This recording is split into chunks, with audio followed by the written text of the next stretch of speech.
speed, power, and complex learning abilities. These behaviors keep our whales active and engaged. SeaWorld's killer whales have inspired generations all across the world, and we're excited to share their stories with all of you here tonight. Killer whales are the ocean's top predator. They use cooperation and communication, not just size and strength, to take their place at the top of the ocean's food web. At the bottom are small animals, like krill. At the top, the apex predator, the killer whale.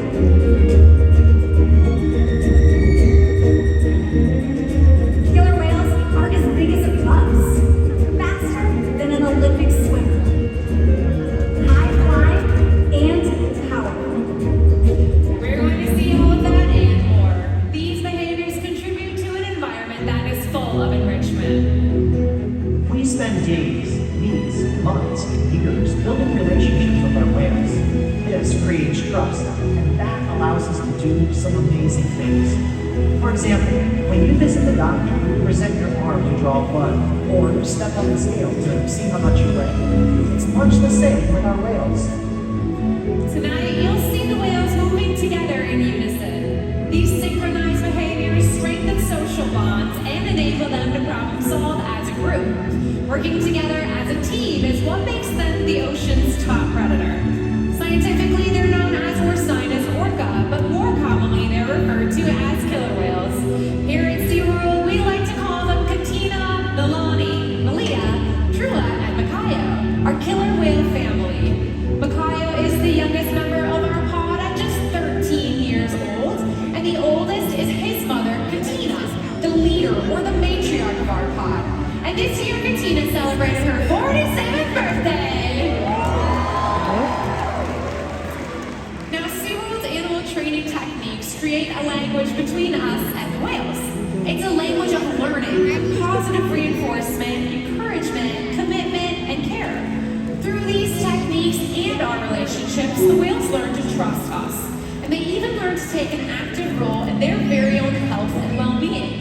Now, we're able to train a number of different husbandry or healthcare behaviors here with our whales that they participate in completely voluntarily. And that can range from taking different samples like blood samples, urine samples, fecal samples, to taking things like x-rays and ultrasounds. But one of the very first ones that we do train the whales on is that blood sample.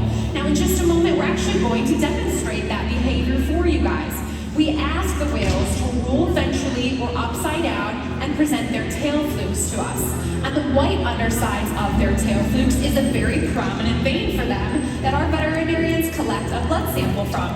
Very similar to if we were to go to the doctor and present our arm, elbow, or our hand where our prominent veins are. Now, in just a moment, you will be able to see on the screen that vein that I am talking about.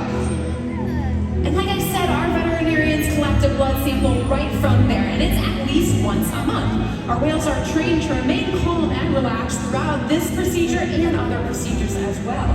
A lot of times, too, you'll see us as trainers rubbing down or massaging the whales all over their bodies, their backs, their pectoral flippers, on those tail flukes.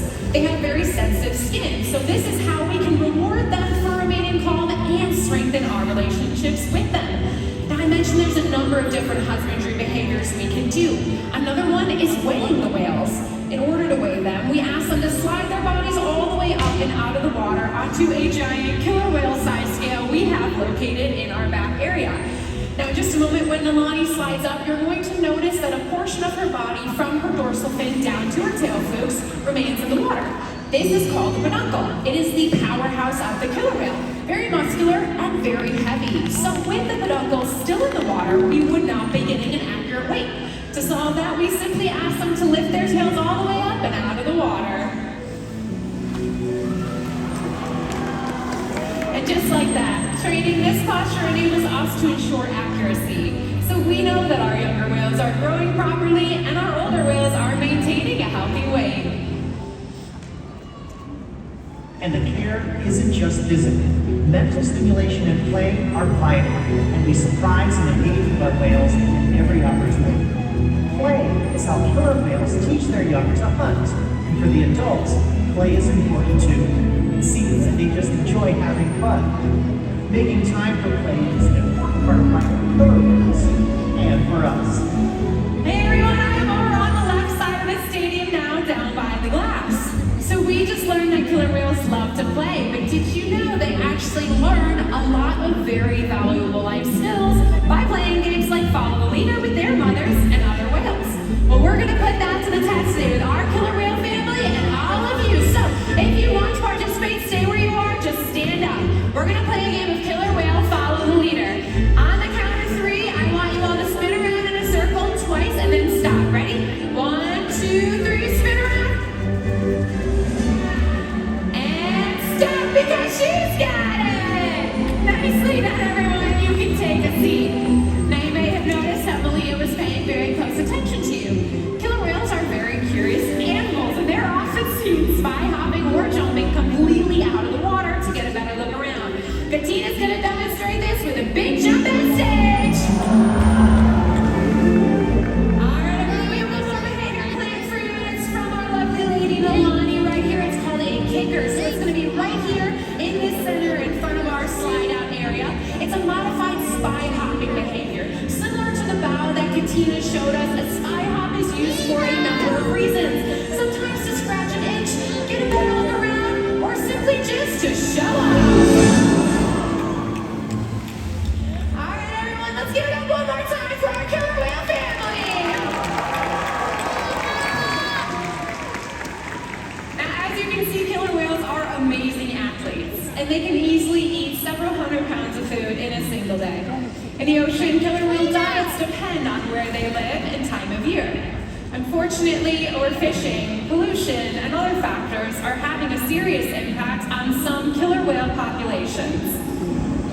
Killer whales are impressive animals, and it's pretty obvious why they're the top predator in the ocean. That means killer whales are invincible, right?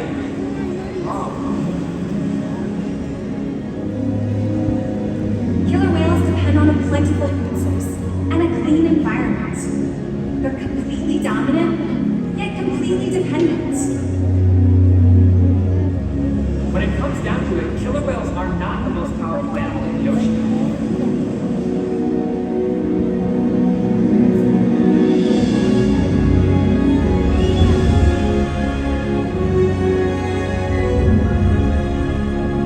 Their future depends on you. Through your actions. Through the choices we all make. We hold the future of killer whales and the oceans in our hands. Killer whales continue to surprise and amaze us. They're the perfect ambassador for the ocean, limitless, connected, powerful,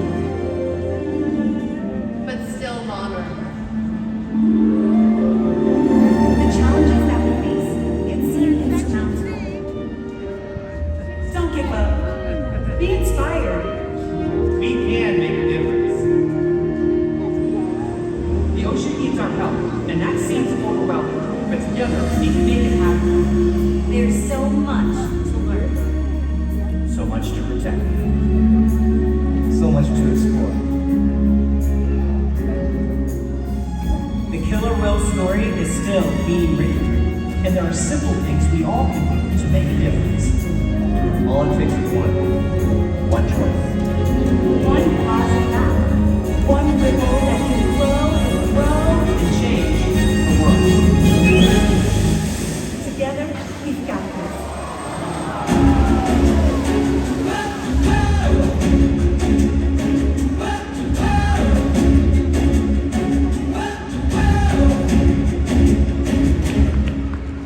All around the world, it's a brand new day. Open up your eyes, stop along the way. Every different creature, beautiful, unique. It's counting the treasure of our diversity. From the highest high to the deepest deep, so much mystery. We are all inspired by this one big world. Every shade of love that flows through each of us. And as our hearts unite,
follow SeaWorld on Facebook and Instagram to keep track of our latest rescues. Find out more about the animals in our care. Thanks again, everyone, and we hope you enjoy the rest of your day at SeaWorld.